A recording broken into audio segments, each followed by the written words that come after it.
اب ہم self esteem کی حقیقت کو سمجھتے ہیں. حقیقت کیا ہے سیلف اسٹیم کے بارے میں؟ اللہ نے سورہ بنی اسرائیل میں فرمایا اور ہم نے بنی آدم کو عزت دی. یہاں اللہ تعالیٰ نے کریم کا لفظ استعمال کیا، یعنی بنی آدم کو کریم بنایا. حدیث میں آتا ہے نبی صلی اللہ علیہ وسلم نے فرمایا یوسف بن یعقوب بن اسحاق بن ابراہیم خلیل اللہ، کریم بن کریم بن کریم بن کریم تھے. یعنی یوسف علیہ السلام کو اللہ تعالیٰ نے عزت دار بنایا ہے، عزت دار بنایا تھا. اور کون سی ایسی خصوصیات تھیں ان کے اندر جو ان کو باعزت بناتی تھیں؟ یعنی اگر ہم نے اپنی سیلف اسٹیم کو ہائی لیول پہ کرنا ہے تو ہم نے یوسف علیہ السلام کے کردار کو سمجھنا ہوگا کہ ان کے کردار میں وہ کون سی خوبیاں تھیں جو کسی بھی انسان کو ہائر سیلف اسٹیم کا وہ کریکٹرسٹک اس کے اندر ڈیولپ کر سکتی ہے. یوسف علیہ السلام کے بارے میں ہم بچپن سے کیا پڑھتے آئے ہیں؟ کیا ہم نے کیا سنا کیا ہے؟ بہت خوبصورت تھے، بہت خوبصورت تھے. لیکن آپ دیکھیں کہ قرآن میں ان کے حسن کا ذکر نہیں ہے. ٹھیک ہے، قرآن میں اللہ تعالیٰ نے ان کے بارے میں کیا کہا ہے؟ صرف مصر کی عورتوں کے بارے میں بتایا کہ جب مصر کی عورتوں نے ان کو دیکھا تو انہوں نے اپنی انگلیاں کاٹ لیں. ٹھیک ہے، تو وہ حیرت سے بولی یہ جیسے کوئی فرشتہ ہے. حالانکہ یوسف علیہ السلام کو اس دنیا کا آدھا حسن دیا گیا تھا، لیکن قرآن یوسف علیہ السلام کی دوسری خوبیوں کا ذکر کرتا ہے. قرآن نے ان کے حسن کا ذکر کیوں نہیں کیا؟ اس لیے کہ حسن تو اللہ کی دین تھا، اس میں یوسف علیہ السلام کا کوئی عمل دخل نہیں تھا. ہماری آپ کی بھی جو شکلیں اللہ تعالیٰ نے ہمیں دی ہیں اس میں نہ تو ہمارا کوئی کمال ہے اور نہ ہی ہمارا کوئی قصور ہے، یہ اللہ کی دی ہوئی ہیں. کہتے ہیں نا یہ آپ کے قسمت کا وہ حصہ ہے جس کے اوپر آپ کا کوئی اختیار نہیں ہے. آپ کا قد کاٹ آپ کے اختیار میں نہیں ہے. ہاں، آپ کا وزن آپ کے اختیار میں ہے. ٹھیک ہے، آپ کا رنگ گورا ہے سانولا ہے، اس میں آپ کا کوئی اختیار نہیں ہے. ٹھیک ہے، لیکن اگر آپ الٹی سیدھی چیزیں کھا کے اپنے چہرے پہ پمپلز نکال لیتے ہیں تو یہ آپ کا اختیار ہے، یہ آپ نے سمجھنا ہے. ٹھیک ہے، تو اب ہم یوسف علیہ السلام کی خوبیوں کو سیکوینس میں دیکھیں گے کہ یوسف علیہ السلام کے اندر وہ کون سی خوبیاں تھیں جس کے باعث اللہ تعالیٰ نے ان کو کریم کہا ہے، ان کو باعزت ہونے کا لقب دیا ہے. حدیث بھی ان کے بارے میں یہی کہتی ہے. یوسف علیہ السلام کو سے بچپن میں ان کے باپ کو بہت محبت تھی، وہ بہت محبوب تھے، اور اس شے نے دوسرے بھائیوں کے دل میں ان کے لیے حسد ڈال دیا تھا، جیسے ہم پڑھتے ہیں قرآن میں. ہم سب بھی اپنی اپنی زندگیوں میں کہیں نہ کہیں کسی خاندان سے تعلق رکھتے ہیں. اگر یونیورسٹی میں پڑھتے ہیں تو اپنے کلاس فیلوز سے کوئی تعلق رکھتے ہیں، اگر کہیں جاب کرتے ہیں تو اپنے کولیگز سے تعلق رکھتے ہیں. تو ہمیں بھی زندگی میں اپنے آس پاس اپنے اطراف میں کوئی نہ کوئی ایسا انسان ضرور ملتا ہے جس کا آپ کے ساتھ وہ دلی تعلق نہیں بن پاتا، جس کا آپ کے ساتھ کچھ اندرونی ایک کانفلکٹ کا رشتہ ہوتا ہے. تو وہ شخص جس کے ساتھ ہمارا کانفلکٹ ہوتا ہے وہ ہماری زندگی میں کوئی نہ کوئی ایسا رول ضرور پلے کر رہا ہوتا ہے جس کی وجہ سے ہم پریشان ہوتے ہیں، جس کی وجہ سے ہم اپنی زندگی میں مایوسی کو محسوس کرتے ہیں، جس کی وجہ سے ہم لگتا ہے کہ ہم اپنی زندگی میں آگے بڑھتے ہوئے پریشانی محسوس کرتے ہیں.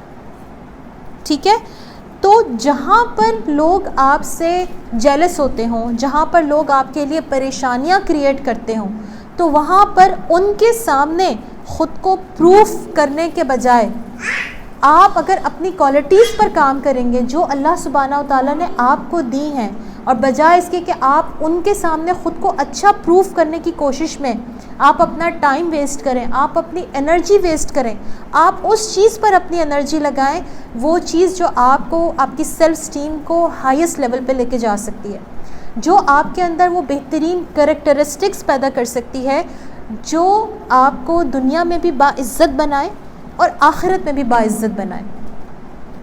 یہاں پر جب میں بار بار دنیا اور آخرت کا ورڈ استعمال کروں گی تو میرا مقصد یہی ہے کہ ہم یہاں پر صرف نہ تو دین کی بات کریں گے، نہ ہم صرف دنیا کی بات کریں گے. اول تو دین اور دنیا الگ کوئی چیز نہیں ہوتی، یعنی یہ تو ایک دنیا جو ہے وہ دین اور دنیا سب چیز کا ایک کمبینیشن ہے. جب آپ کوئی کام کرتے ہیں تو اگر آپ کی نیت میں یہ ہوتا ہے کہ یہ میں دنیا کے لیے بھی کر رہی ہوں اور یہ میں آخرت کے لیے بھی کر رہی ہوں، تو وہ کام آپ کا دنیا کے لیے بھی شمار ہو جاتا ہے اور وہ کام آپ کا آخرت کے لیے بھی شمار ہو جاتا ہے. تو اللہ تعالیٰ جب آپ کی زندگی میں کوئی ایسا انسان لے کر آتا ہے جس کے ساتھ آپ کا کوئی کانفلکٹ ہے، تو یہ یاد رکھیں کہ اللہ تعالیٰ نے آپ کے لیے کوئی نہ کوئی ایسا کونا بھی رکھا ہے جہاں پر آپ اپنے آپ کو منوا سکتے ہیں. اب وہ کون سا کونا ہے وہ آپ نے تلاش کرنا ہے، وہ آپ سب نے اپنی زندگی میں تلاش کرنا ہے.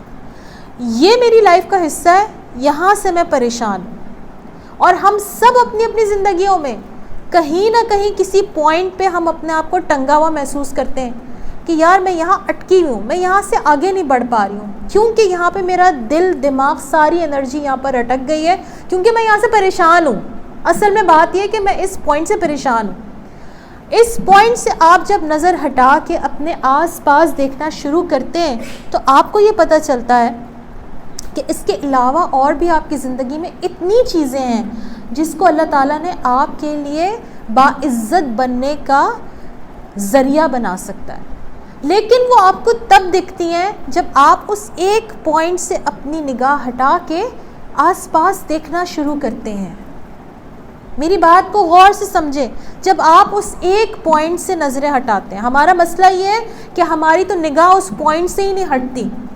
وہ جو ایک چیز جو ہماری زندگی میں مشکل ہے نا، ہم مستقل اس کو ایسے کر کے تکتے رہتے ہیں آنکھیں پھاڑ کے، اور اس آنکھیں پھاڑ کے ہم اپنی نیندیں حرام کر لیتے ہیں. ہمیں انسومنیا ہو جاتا ہے، ہمیں انگزائٹی ہو جاتی ہے، ہمیں مختلف پرابلمس لگ جاتے ہیں، اور اس کے بعد ہمیں مختلف جسمانی بیماریاں بھی لاحق ہو جاتی ہیں.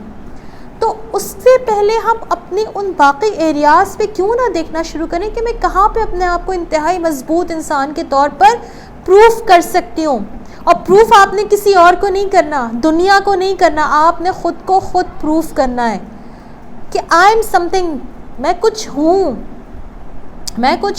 جیسے میں کسی کی پوڈ کاسٹ دیکھ رہی تھی تو اینکر نے کہا کہ بڑی اچھی، اس نے زبردست بات کہی، مجھے بہت اچھی لگی. اس نے کہا کہ مجھے ایک دفعہ پولیس نے پکڑ لیا، وہ مجھے پکڑ کے جیل میں ڈال دیا کہ تم نے کوئی گاڑی چوری کی ہوگی.